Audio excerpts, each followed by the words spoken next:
Good evening, budding butt kickers, and welcome to our first ever butt kicking broadcast. Tonight, Rosie is going to share with you some of the information and strategies that have helped the lives of literally thousands and maybe life-changing for you or someone you know. Rosie's mission is to empower, stimulate, and deliver practical ways to transform your personal power and confidence.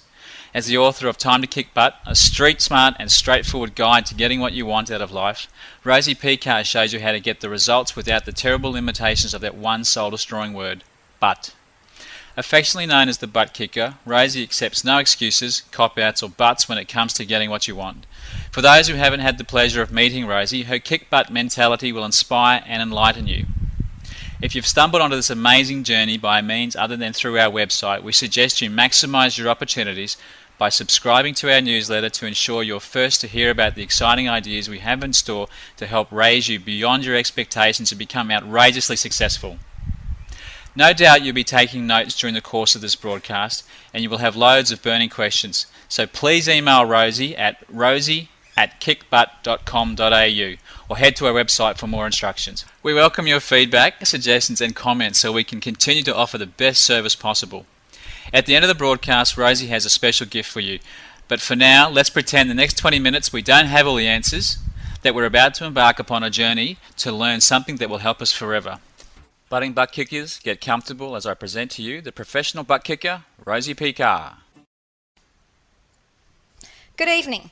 Glad you're all here. I see there's some deliberate creation workshoppers and other budding butt kickers, and that's great. My intention tonight is not a feel-good pep talk. None of my stuff is. It's intended to be real and get results. At the end, I expect a lot of questions, so please send these through, as my intention is to be specific and to help with real strategies, not airy-fairy notions. Tonight will require you to bring an open mind, and just like a parachute, they work better that way. Also for you to suspend any disbelief, and finally, to apply what you've learnt. All results will always be dependent on you. I'm going to give you the very best in the best way I know how. Tonight's session, we're covering desire, the most important ingredient for creation. Without it, we would not get out of bed, get dressed, go to work, socialise, or do anything. And you might say, hang on, I don't want to go to work. Okay, you may not. However, you do want one of the benefits assigned to the action of going to work, such as the paycheck. So let's not fool ourselves. Let's be aware that there is always some payoff for anything and everything we choose to do, although some may not be so initially obvious. We have a desire to do and be, which means we want the experience, or more importantly yet, we want the feeling that the experience will give us. Some experiences increase our feelings of being loved or feeling special, secure, contented, happy, of feeling powerful, passionate, and full of purpose. And these are all good feelings. However, when we don't have the experience that we say we want, we buy into that, and we make that temporary reality filled with feelings of sadness, hurt, upset, irritation, envy, annoyance, anger, pain, frustration, bitterness, regret, and the list goes on. And then we keep revisiting it. So first we experience it, second we replay it in our mind, and then we rehearse it. And worse, we repeat it, and it's all in our head, each time increasing the intensity of our feelings, and by default, the experience too. So who's had the hugest fight with their loved one over the most trivial thing? You know, the garbage not taken out, the toothpaste cap not put back on, or that most criminal of offences, leaving the toilet seat lit up. I think you know what I mean. The fight is nothing to do with any single event. It's to do with what you are playing in your head. Your thoughts, your reality, your response. I remember when I was a policewoman going to an incident, and it was this domestic violence situation. The couple had been married for years. They were in their late 80s. And you know how the guys get this habit, you know, remote control, power play, and they're flicking from station to station? Well, that's what hubby was doing. Anyway, the wife in her late 80s was sick of this, and she finally stabbed him to death. Now, obviously, it was nothing to do with the remote and everything to do that was going on in her head. So understand that this is being outer-directed or reactive. It's not a position of power. It's a position of default. Whatever programs or mental thought processes you accepted in your childhood, they're playing out now. and they're accompanied with all the same feelings. Even if they feel bad, guess what? They feel comfortable. It's something we're used to and something we know. Well, time to rock the boat, people, or in this case, stir up some embedded crud. If it's reactive stuff operating on default, this does not serve us or make us powerful in our lives. So we're going to learn to become inner directed, which is deliberately selecting what we want going into our heads, that is then revealed in our actions, and finally obvious as our results. If you keep looking at what you see to think and talk about, then think and make a better choice of what it is you will see. Focus only on what you want. Focus only on what you want. Did you get that? Did you write that down? If you did you bold it? There's a thing called our reticular activating system, RAS for short. It's where once we focus on something, we start to experience and see it absolutely everywhere. For example, you've decided you're going to buy yourself that red Volvo, and prior to this you've never seen any red Volvos around, but now that you've found out the cost of it, you're seeing red Volvos on the road absolutely everywhere. It's the same. I live here in Queensland, and I can tell you we never ever see Victorian number plates, but as soon as I tell people to look for them, it's what they see everywhere. This is called attraction. We want to use our desires as demands to make our attraction intentional. We are attracting all the time. So if you have what you don't want, that's great. Going, Rose, you're a bit weird. You want us to have what we don't want. No, it means you are a powerful attractor. You just need to develop your intentional ability. So let's start with the basics. Make sure you got this written down. How you think plus how you act will equal the results you have in your life. So think plus act equals your results. So if you think loving thoughts, that's the basis of what you've thought day in, day out, you can pretty much guess what your actions would be like. You would pretty much be a loving person with loving actions.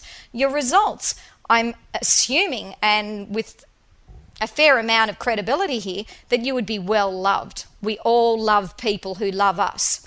Now, if we change your thoughts to being bitter, to being angry, to being hostile thoughts, what would your actions be? They certainly wouldn't be lovable.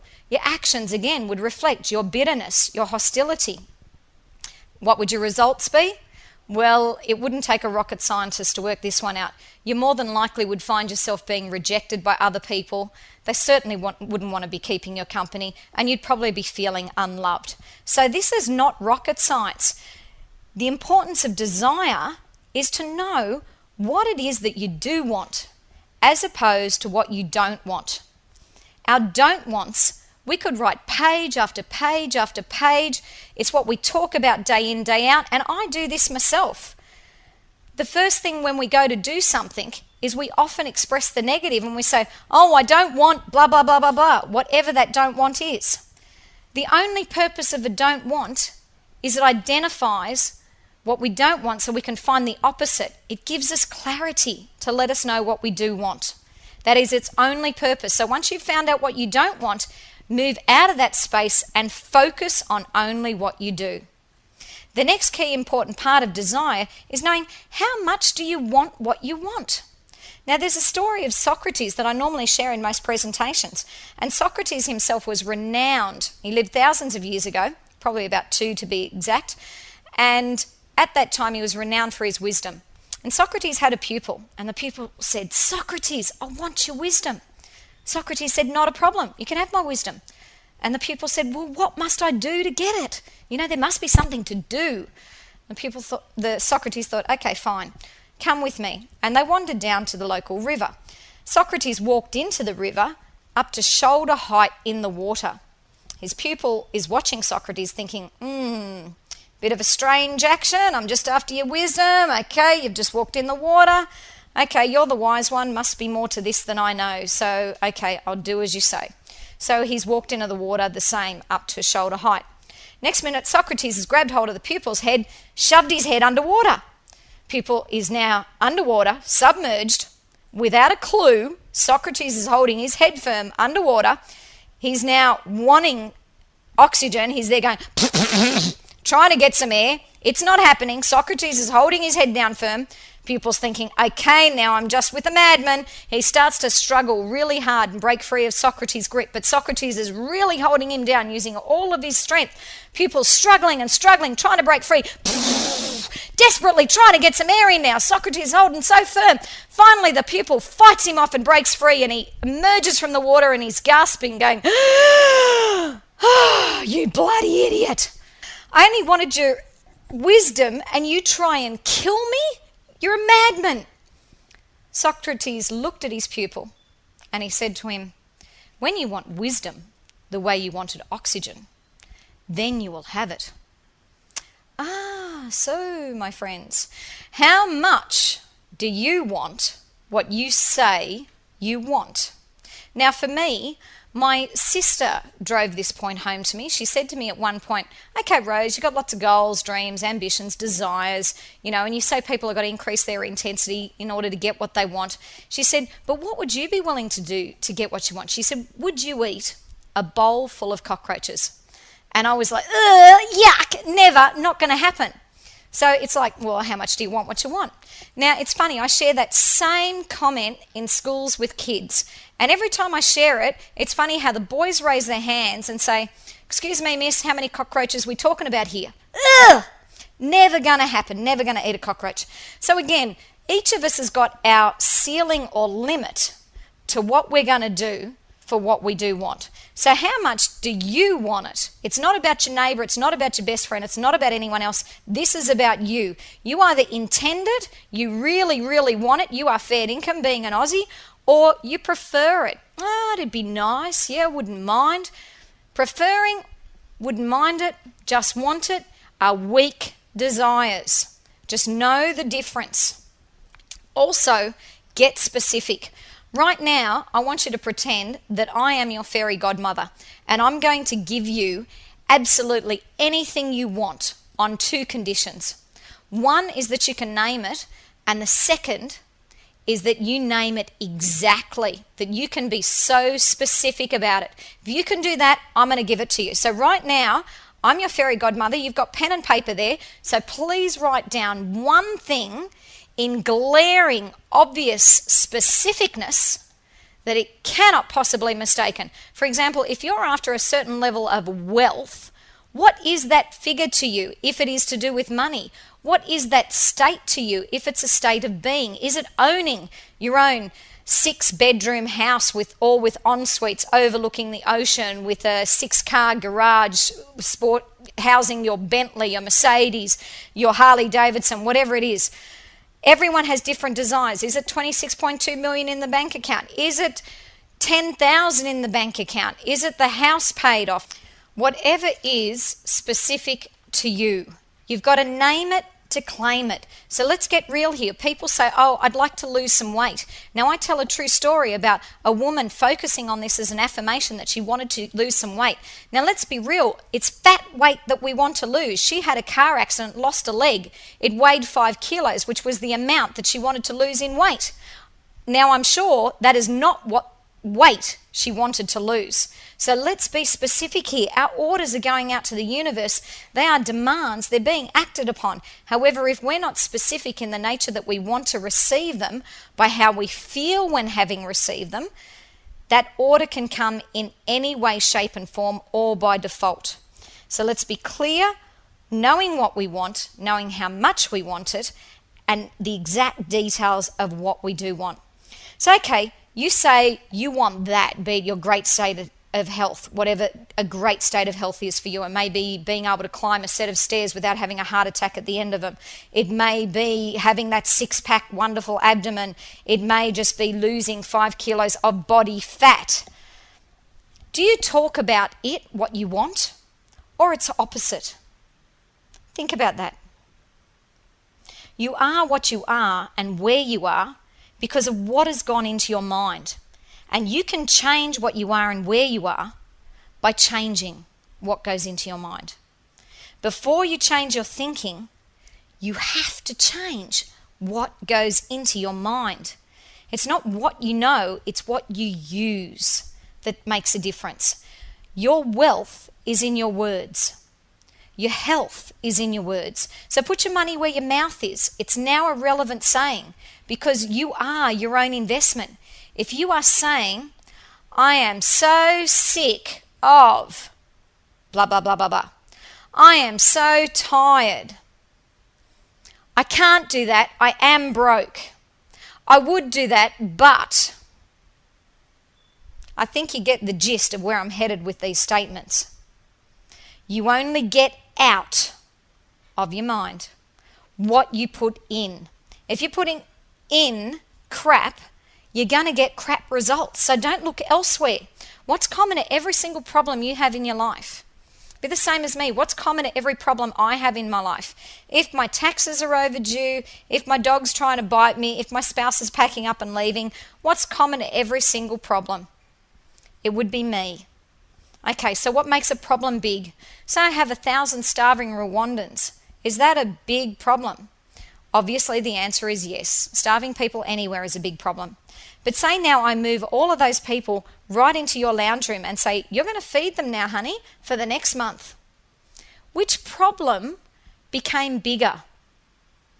Pretty obvious. The one that is now in your kitchen.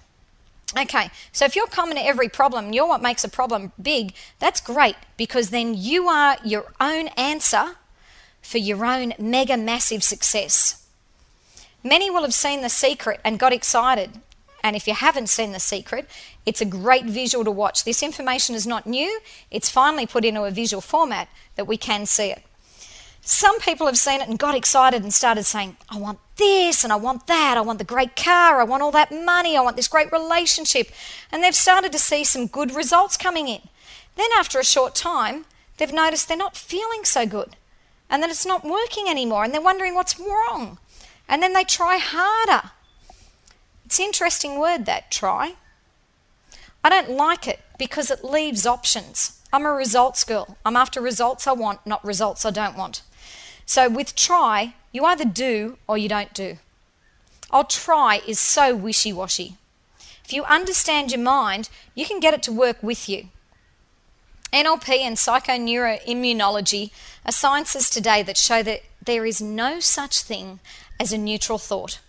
Every single thought you have releases a chemical residue into your body called a neuropeptide, and it creates a result within your body. Some of those results feel good, some of those results feel really bad.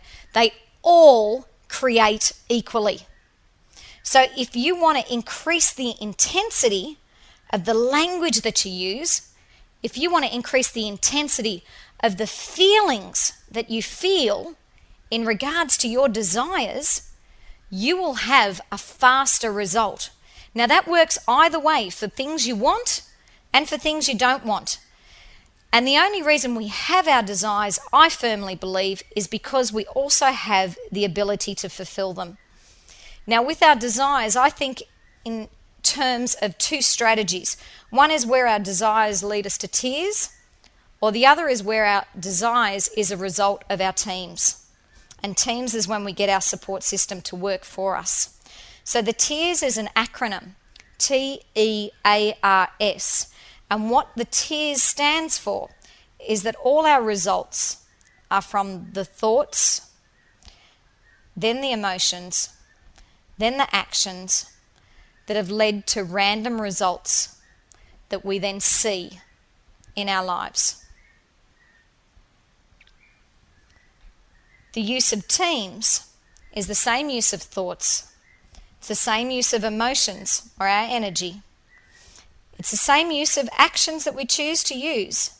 However, they're mandates that are manifested that we then see. Mandates manifested as opposed to random results. That's your orders to the universe, our mandates, heard loud and clear and delivered accordingly. If you're not deliberately intending, then tears is often the experience. It's just like cooking or baking a cake. Although here we're using life's ingredients. And whatever you put in at the start will be there in the end result, what you're going to be eating. So if you put gunk in your mind, don't be surprised when it's there in your life. Now, I recall my mother, before she passed away, this is going back a fair while, about 12 years ago, my mother and father had had a bit of a volatile relationship for a period of time, and my mother used to bake a cake every single week. The cake that she last baked for my father is almost ironic, as if she knew that she was going to pass over, because instead of placing sugar in the cake as a normal ingredient for the recipe, she placed about 6 cups of salt. Now, my father, in having lost my mother, he sat at the table and ate a slice of this cake every single day until it was all gone. Now, for ourselves, what we put in is what we're going to be experiencing at the end. It's our choice. So I'm here to share some tools. One of those tools is a book I'd like you to title Rosy Reflections. And no, it's not my ego naming it after me. Oh, okay, then it's a little bit. What Rosy Reflections is about is the fact that a positive, rosy outlook. And you're going to record this because gratitude's the attitude. If you get this book and start recording all the positive stuff, I swear to you, you start to become deliberate and intentional, but in the now. What's been in the past no longer has an impact or holds you prisoner to the present. We are becoming deliberate and intentional now. We're going to play with our language that we choose to use. Remember, if you increase the intensity and say, I would love. Now, I would is saying you don't have it. So we would take the would away. We would say, I love. And then state what it is that you do love. You will then focus on it. You will then see more of it. Allow yourself permission to feel good in situations that you normally would not. Desire is our demand to the universe. Know what you want, not what you don't want. We're going to list these desires in Rosie's reflections. And being rosy about it means we are listing nothing other than what is positive and what supports us and what empowers us. So make at least a list of 110 goals, dreams, affirmations, I am statements, your desires, your easy gets and your outrageous thoughts. List them all here. This is your private space. Anything goes. There's no one to tell you you can't possibly have that. There's no one to tell you that you can't possibly do that, that that's not available for you. That's someone else's thoughts and beliefs. This has nothing to do with your desires. Understand your motivation. We're going to be inner directed now instead of outer directed. But in order to be successful in any endeavor we go to, and this is the ex-cop in me, I need to know what adversity I'm going to face before I get my successful results. So I need to know what I'm up against in order to get what I want. So you're going to be up against a few things too. If you haven't got right now in this moment in your life what you want, there's conditions you have that you don't want. And that's what you've currently been creating as the powerful attractor that you are. So there's going to be 6 key circumstances or buts that you have in existence of why your desires aren't happening. And I'd like you to jot these down now. The first one is our desires, lucky I'm a professional speaker, our desires are negated. And that is by the use of excuses, the use of justifications, the use of cop-outs, and the use of that horrid word, but. And since we're all budding butt kickers, we know that but stands for the bloody useless thoughts that hold us back. And it's not who you are that holds you back, it's who you think you're not. So we're letting go of all our excuses now. That's the first place where our desires are stopped right in their tracks. The second one is when we have a negative desire. What's a negative desire? Negative desire is when we only want it because we don't want the opposite. For example, we want to be thin because we don't want to be fat. We hate the feeling of being fat, so we figure thin is the next best choice. It's like when someone's finally had the heart attack that they're convinced to stop eating bacon and eggs. You need to make the desire you want all-consuming, inspirational and exciting. Otherwise, get a new desire. Third point is when desires are delayed. Our desires get delayed. We use this in our language when we say, someday I'm going to, or when the kids are older, the house is paid off, I've lost 10 kilos, I have the money, whatever it is. Our desires get delayed. Remember, the universe is our catalogue to order from. It doesn't buy into time, only we do. If we say when or someday, it goes, fine, stop the press, stop, halt the trucks, back them up, we're not delivering today, they're not ready now. Point of power is now, in the moment. Our fourth way we negate and stop our desires is by making them unbelievable desires. When they're unbelievable, the mind rejects it. And our mind is what we're trying to get on board to work for us, not work against us. So if all of a sudden I say, I am a wealthy woman, I have my 26.7 million in the bank, and my brain is going, what a load of crap, Rose, you got minus $2.25 in your bank account. The new affirmation is not being accepted, it's being rejected. It's the seed that's put in the ground that we've just dug straight back up. So we need to break that desire down into something more acceptable, such as, I am now more wealthy. Every day in every way I am becoming more abundant. I now see new streams of income that are currently available to me. Play with your language, play with your words, so that your mind doesn't go, what a load of rot. That's what we want to stop, where our mind rejects whatever it is we say. The next way we delay our desires is when it's someone else's dictated desires. And we can tell these ones because generally they leave us uninspired. And these can be generational desires. They can be from your parents. They could be family, siblings, partners, your general community. It's like buy a home, get a job, marry, get a family. Fabulous if this inspires and delights you on the inside. If it leaves you feeling rather cold or very average, it's not your desire. It's someone else's. Let it go. And the final desire is disorientated. Disorientated desires.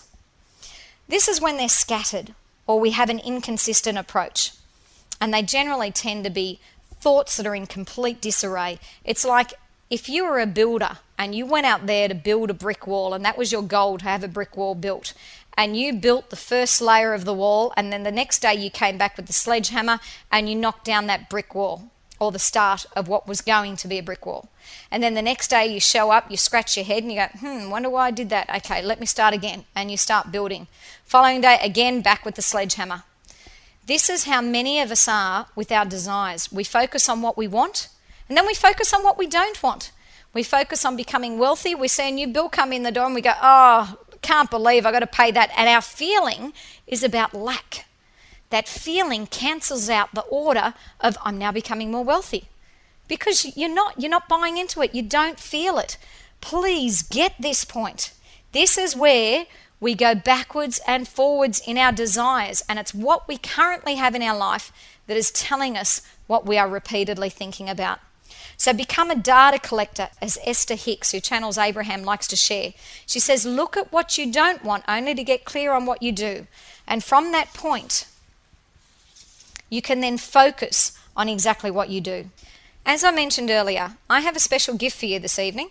Not only have I fulfilled my promise by sharing some strategies to increase your power and attraction, I'm giving each of you and your friends, family, neighbours and colleagues, I'd even give it to the dog. Nah, dogs don't count, sorry. The chance to participate in my next 4 teleconference seminars free. I want to see all of you online to discover how you differ. Differ is the acronym. Tonight I shared the D, desires are our demands. And next time I'll share the I, imagination is our intention. When you recognise and feel proud of another and their achievements, know that you see the magnificence of yourself through another. So too, when you're going to criticise, belittle or judge another, realise that a part of yourself is being revealed that needs some clearing to let your own magnificence radiate and shine for all to see. So go forth, glow and grow, and remember it's not who you are that holds you back, it's who you think you're not. Esther Hicks, whilst channeling Abraham, stated that you are more powerful than 10,000 suns combined energetically. So get ready now to harness that energy. When next time we cover using our imagination, to deliberately intend our results. How many people here tonight, if you had the opportunity to save somebody else's life, would do it if it would not jeopardize your own? If this is you, what I want you to do right now is to make a list of all the people you will take action with. The people you will gift, the ones you will email to provide them with the link to the Kick Butt website, the ones you'll ask to sign up for Rosie's newsletter and additionally receive the free Top 10 Tips to Kick Butt.